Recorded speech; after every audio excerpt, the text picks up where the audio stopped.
கர்த்தரும் இரட்சகருமாகிய இயேசு கிறிஸ்துவின் நாமத்தினாலே பீஸ்ஃபுல் மினிஸ்ட்ரி சார்பாக உங்களை சந்திப்பதில் மிகுந்த மகிழ்ச்சி அடைகிறேன். இன்றைக்கு ஆக்கினை குறித்து பார்ப்போமா?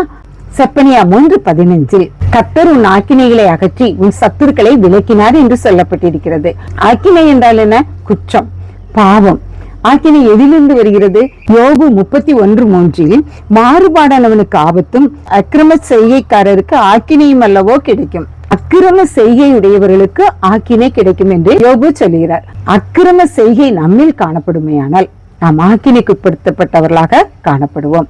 கோபம், விரோதம், வைராக்கியம், வன்கன், பொறாமை, பிறனுடைய மனைவியை இச்சித்தல், பிறனுக்குரிய யாதொன்றையும் இச்சித்தல், இப்படிப்பட்ட குற்றங்களை செய்கிறவர்களுக்கு ஆக்கினை உண்டு என்று வேதம் நமக்கு கற்பித்து தருகிறது. ஆனால் இந்த ஆக்கினை என்று தப்பி வைக்க நமக்கு ஒரு வல்லவர் உண்டு.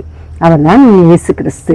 சங்கீதம் 109:31 ஆக்கினைக்குள்ளாக தீர்க்கிறவர்களில் நின்று எளியவனுடைய ஆத்துமாவை ரட்சிக்கும்படி அவர் அவன் வலது பாரசத்தில் நிற்பார். எளியவனை ரட்சிக்கும்படி, ஆக்கினைக்குள்ளாக நம்மை தீர்க்காதபடி ஆண்டவருடைய வலது பாரசத்தில் நின்று நமக்கு பரிந்து பேசுகிறவராக, நம்மை குற்றப்படுத்த முடியாதபடி நம்முடைய குற்றங்களுக்காக அவர் பரிந்து பேசுகிறவராக காணப்படுகிறார்.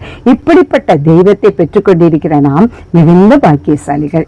சரி, இந்த ஆக்கினை தான் என்ன என்று பார்ப்போமே. சிலுவையிலும் கூட ஆக்கினையின் முகாந்திரத்தை காண்பிக்கும் பொருட்டு சிலுவையிலே இவர் யூதருடைய ராஜா என்று எழுதி வைத்தார்கள். நாம் செய்கிற குற்றத்துக்கு தீர்ப்பிடப்படுவதுதான் ஆக்கினை. சிலுவை கள்ளனும் கூட நாமும் நியாயப்படி இந்த ஆக்கினைக்குட்படுத்தப்படி தண்டிக்கப்படுகிறோம். இவரை எந்த பாவமும் செய்யவில்லை என்று சொல்லுகிறவனாக காணப்படுகிறான். ஆண்டவர் எந்த ஒரு குற்றமும் செய்யாதவர். ஆனால் நாம் செய்த ஆக்கினைகள், நாம் செய்த பாவங்கள் எல்லாம் அவர் மேல் சுமத்தப்பட்டதாக அவர் மனுஷகுமாரனாக, தேவகுமாரன் சிலுவையில் அறையப்பட்டவராக நம்முடைய பாவத்தை மன்னிப்பதற்காக அவர் நம்முடைய ஆக்கினை சுமந்தவராக அங்கு காணப்பட்டார். யோவாவும் கூட அவனுடைய காலத்துல ஜனங்கள் செய்த பாவத்தின் நிமித்தமாக ஆக்கினை தீர்ப்பு ஏற்படும் பொழுது ஆண்டவர் ஒரு பேழையை செய்து ஜனங்களை ரட்சிக்க வேண்டும் என்று ஒரு பேழையை செய்ய சொன்னார்.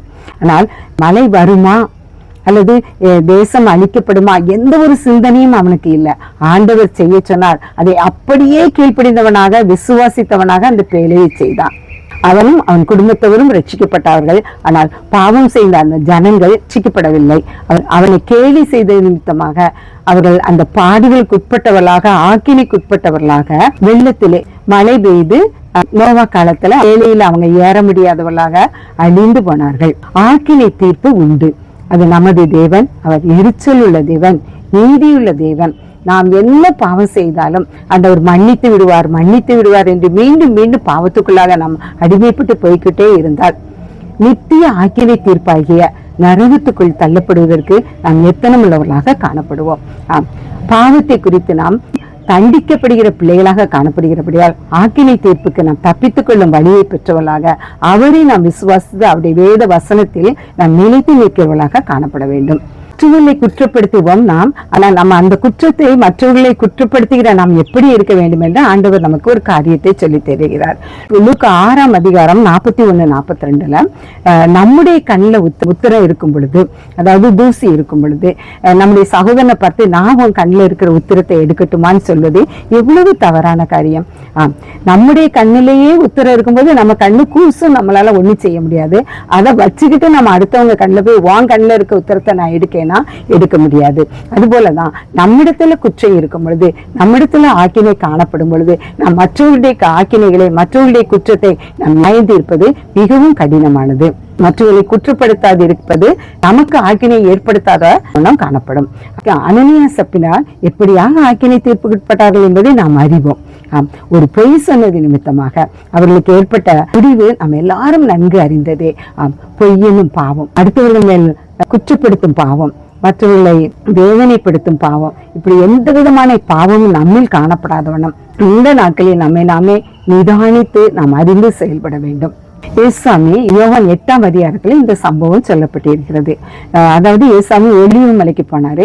அங்க போயிட்டு திரும்ப தேவாலயத்துக்குள்ள வராரு. தேவாலயத்துக்கு வந்தவொடனே ஜனங்கள் எல்லாரும் அவரிடத்துல வராங்க. அவரிடத்துல வந்தவொடனே அவர் என்ன செய்யறாரு, அவங்களுக்கு உபதேசம் பண்றாரு. அந்த சமயம் பார்த்து வேத பாரகரும் பரிசேயரும் ஒரு விபச்சாரம் செய்யற ஒரு ஸ்திரியை கையும் மெய்யுமா பிடித்து அவர்கிட்ட கொண்டு வந்து மோசே பிரமாணத்துல இப்படிப்பட்ட பாவம் செய்யறவங்களை கல்லெறிந்து கொள்ள வேண்டும்னு எழுதப்பட்டிருக்குன்னு சொல்றாங்க. உடனே அவர் அதை கவனிக்காதவனாக அவர் பாட்டுல என்ன செய்யறாரு, கீழே தரையில குடிந்து எழுதுகிறது போல காணப்பட்டார். மீண்டும் மீண்டும் கேட்டது நிமித்தமாக ஆண்டவர் என்ன செய்கிறாரு, உங்களில் பாவம் இல்லாதவன் வெல்வேல் முதலாவது கல்லறிய கடவுள்னு சொல்றாரு. சொல்ல மாத்திரத்துல எல்லாரும் தன்னுடைய உள்ளத்துல குற்றப்பட்டவர்களாக அப்படியே எல்லாரும் போய்விட்டாங்க. இந்த ஸ்திரீ மாத்திரம் அங்க இருக்கிறா. அப்ப ஆண்டவர் அவர்கிட்ட கேட்கிறாங்க, உன்னை குற்றப்படுத்தின ஒருவரும் உன்னை ஆக்கினை தீர்ப்புக்கு உட்படுத்தவில்லையா அப்படின்னு கேட்கிறாரு. அவளை அப்படின்னு சொல்லிட்டு நிக்கிறா. இனி பாவம் செய்யாதேன்னு அவளை அனுப்புறாரு. அன்றைய நாட்கள் ஆக்கினைக்கு எல்லாரும் நியாய பிரமாணத்தின்படி தண்டிக்கப்பட்டவர்களாக காணப்பட்டாங்க. ஆனா இன்றைக்கு நாம் பாவ மன்னிப்பு நிச்சயத்தை பெற்றுக்கொண்டவர்களாக நமக்கு அப்படிப்பட்ட தண்டனை எல்லாம் கிடைக்கும்னா நாம உலகத்துல ஒருத்தர் கூட உயிர் வாழ முடியாது. ஆனா ஆண்டவர் நமக்காக பிதாவின் பரசத்துல உட்கார்ந்து பரிந்து பேசுகிறவராக இருக்கிறபடியால் நாம் ஆக்கினை தீர்ப்புக்கு உட்படாதவர்களாக நாம் பாவ மன்னிப்பை சுதந்திரிக்கிறவர்களாக காணப்படுகிறோம். இப்படிப்பட்ட கிருபையை நம் ஒவ்வொருவருக்கும் ஆண்டவர் தந்திருக்கிறபடியால் நாம் அவருக்கு முன்பாக உண்மையும் உத்தமமாக அவருடைய வேத வசனத்தை கற்றுக்கொண்டு அவரிடத்துல நாம் செல்வதற்கு நம்மை நாமே தயார்படுத்திக் கொள்வோம். ஆண்டவர் தாமே இந்த வார்த்தைகளை ஆசீர்வதிப்பாராக. ஆண்டவரே, இந்த உலகத்துல சுவாமி நாங்கள் பாவம் செய்து கொண்டே இருக்கிறோம்ப்பா. ஆனாலும் ராஜா, நீர் எங்களுக்காக சிந்தின ரத்தத்தை நீர் அது நிமித்தமாக எங்களுக்கு கொடுத்த பாவ மன்னிப்பை நாங்கள் சுதந்திரித்துக் கொண்டவர்களாக அப்பா மீண்டும் மீண்டும் உங்களை சிலுவையில் அறைகிறவர்களாக அல்ல ராஜா. நாங்கள் எங்கள் பாவத்தை உணர்ந்து இனி பாவம் செய்யாதவன காணப்பட நீர் எங்கள் ஒவ்வொருவருக்கும் அனுக்கிரகம் பண்ணுப்பா. நாங்கள் ஆக்கினை தீர்ப்புக்கு உட்படுத்தாதவனம் எங்களுக்காக பிதாவிடத்தில் பரிந்து நீ பேசிக் கொண்டிருக்கிறீர் என்பதை நாங்கள் அறிந்து கொள்ளாக அப்பா உமக்கு முன்பாக நீதியும் உத்தமமாய் நடக்க எங்கள் ஒவ்வொருவருக்கும் நீர் கிருபை செய்யும். எங்களை தாழ்த்தி உடைய கரத்துல ஒப்புக் கொடுக்கிறோம். நீரே இந்த நாட்களில் எங்களை பரிசோதித்து நடத்த நீர் எங்களுக்கு உங்களுடைய மெல்லிய சத்தத்தை கேட்கும் சாக்கியத்தை தாரும். உடைய கரத்தில் எங்களை அர்ப்பணிக்கிறோம். நீர் பொறுப்படுத்திக்கொள்ளும் வழி நடத்தும். இயேசுவின் மூலம் ஜெபங்களும் நல்ல பிதாவே. ஆமேன் ஆமேன். ஒரு ஆக்கினை